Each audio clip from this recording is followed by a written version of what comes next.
નક્સલી હુમલામાં મોતને ભેટેલા જિગ્નેશ પટેલના મૃતદેહને આજે તેમના વતન કોડિયાવાડા ખાતે લાવવામાં આવ્યો હતો, જ્યાં મૃતકના પાર્થિવ દેહને તેમના નિવાસ સ્થાને દર્શનાર્થે મૂકવામાં આવ્યો હતો. શહીદને શ્રદ્ધાંજલિ આપવા વિજયનગરના ધારાસભ્ય, ભાજપના જિલ્લા પ્રમુખ, જિલ્લા પોલીસ વડા, સ્થાનિક પોલીસ અને સીઆરપીએફના વડા હાજર રહ્યા હતા. આ દરમિયાન સમગ્ર કોડિયાવાડા ગામમાં માહોલ શોકમગ્ન બન્યો હતો.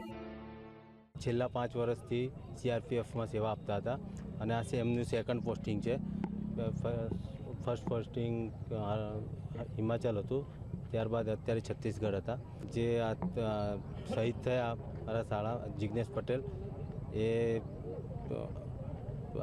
જે બદલ ગર્વ છે, દેશ માટે ગર્વ છે અને અમારા માટે બી ગર્વ છે અને પણ દુઃખ પણ છે, લાગણી પણ છે.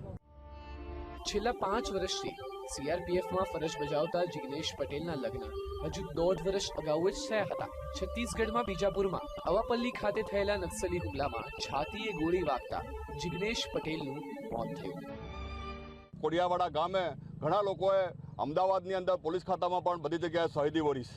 આ જિગ્નેશભાઈના પિતાશ્રી પણ સીઆરપીમાં નોકરી કરે છે અને 5 વર્ષની નોકરી થઈ. અને મહત્વની બાબત એ છે એમને લગ્ન કરે પણ 2 વર્ષ થયા અને એમને પત્ની પણ ભણેલા છે. એમના પત્ની અત્યારે લાસ્ટ છેલ્લા વર્ષની પરીક્ષા આપતા હતા.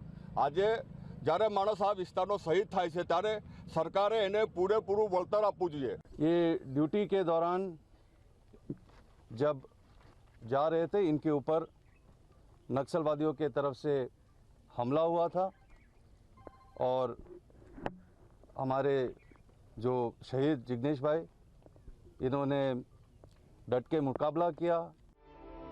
આતંકીઓ સામે લડતા હોય કે પછી નક્સલીઓ સામે લડતા હોય, દેશ માટે મોતને ભેટનાર જવાનો પોતાની શહીદીથી અમર થઈ જતા હોય છે.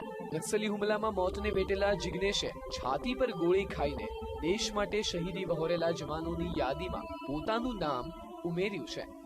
નિલેશ સથવારા, વીટીવી, હિંમતનગર.